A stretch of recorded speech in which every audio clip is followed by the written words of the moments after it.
Ginger and Pickles. Once upon a time there was a village shop. The name over the window was Ginger and Pickles. It was a little small shop, just the right size for dolls. Lucinda and Jane's doll, Cook, always brought their groceries at Ginger and Pickles. The counter inside was a convenient height for rabbits. Ginger and Pickles sold red spotty pocket handkerchiefs at a penny 3 farthings. They also sold sugar and snuff and galoshes.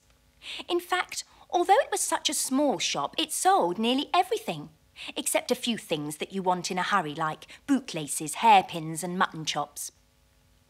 Ginger and Pickles were the people who kept the shop.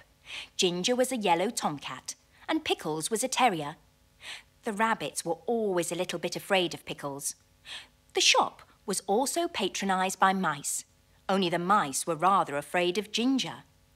Ginger usually requested Pickles to serve them, because he said it made his mouth water. "I cannot bear," said he, "to see them going out the door carrying their little parcels."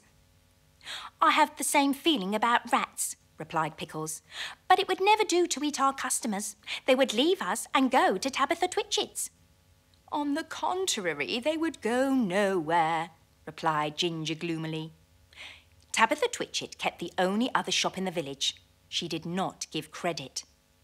But there is no money in what is called the till. Ginger and Pickles gave unlimited credit. Now, the meaning of credit is this. When a customer buys a bar of soap, instead of the customer pulling out a purse and paying for it, she says she will pay another time. And Pickles makes a low bow and says, "With pleasure, madam," and it is written down in a book. The customers come again and buy quantities in spite of being afraid of Ginger and Pickles. The customers came in crowds every day and bought quantities, especially the toffee customers. But there was always no money. They never paid for as much as a pennyworth of peppermints. But the sales were enormous, 10 times as large as Tabitha Twitchit's. As there was always no money, Ginger and Pickles were obliged to eat their own goods. Pickles ate biscuits, and Ginger ate a dried haddock. They ate them by candlelight after the shop was closed. "It is very uncomfortable. I'm afraid I shall be summoned. I have tried in vain to get a licence upon credit at the post office," said Pickles. "The place is full of policemen. I met one as I was coming home." "Let us send in the bill again to Samuel Whiskers. Ginger, he owes 22 and 9 for bacon." "I do not believe that he intends to pay at all," replied Ginger. When it came to January the 1st, there was still no money, and Pickles was unable to buy a dog licence. "It is very unpleasant. I'm afraid of the police," said Pickles. "It is your own fault for being a terrier. I do not require a licence, and neither does Kep, the collie dog. And I feel sure that Anna Maria pockets things. Where are all the cream crackers?" "You have eaten them yourself," replied Ginger. Ginger and Pickles retired into the back parlour. They did accounts. They added up sums and sums and sums. "Samuel Whiskers has run up a bill as long as his tail. He has had 1 ounce and 3/4 of snuff since October. What is 7 pounds of butter at 1/3 and a stick of sealing wax and 4 matches? Send in all the bills again to everybody, with compliments," replied Ginger. Pickles nearly had a fit. He barked and made little rushes. "Bite him, Pickles, bite him," spluttered Ginger behind a sugar barrel. "He's only a German doll." The policeman went on writing in his notebook. Twice he put his pencil in his mouth, and once he dipped it in the treacle. Pickles barked till he was hoarse, but still the policeman took no notice. He had bead eyes, and his helmet was sewed on with stitches. After a time they heard a noise in the shop, as if something had pushed in at the door. They came out of the back parlour.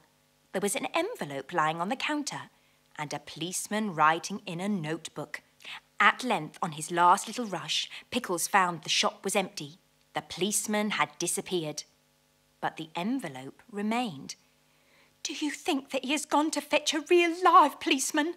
I'm afraid it is a summons," said Pickles. "No," replied Ginger, who had opened the envelope. It is the rates and taxes. £3, 19, 11 and 3/4. Pounds are British money. The 19 is shillings and then pence. This is the last straw, said Pickles. Let us close the shop. They put up the shutters and left, but they have not removed from the neighbourhood. In fact, some people wish they had gone further. Ginger is living in the warren, game preserve for rabbits. I do not know what occupation he pursues. He looks stout and comfortable. Pickles is at present a gamekeeper. After a time, Mr. John Dormouse and his daughter began to sell peppermints and candles, but they did not keep self-fitting sixes, and it takes 5 mice to carry 1 7-inch candles. The closing of the shop caused great inconvenience. Tabitha Twitchit immediately raised the price of everything a halfpenny, and she continued to refuse to give credit. Of course, there are the tradesmen's carts, the butcher, the fisherman, and Timothy Baker. But a person cannot live on sea twigs and sponge cake and butter buns, not even when the sponge cake is as good as Timothy's. And Miss Dormouse refused to take back the ends when they were brought back to her with complaints. And when Mr. John Dormouse was complained to, he stayed in bed and would say nothing but very snug, which is not the way to carry on a retail business. Besides, the candles which they sell behave very strangely in warm weather. So everybody was pleased when Sally Henny Penny sent out a printed poster to say that she was going to reopen the shop. Henny's opening sale, grand cooperative jumble, pennies, penny prices, come buy, come try, come buy. The poster really was most 'ticing.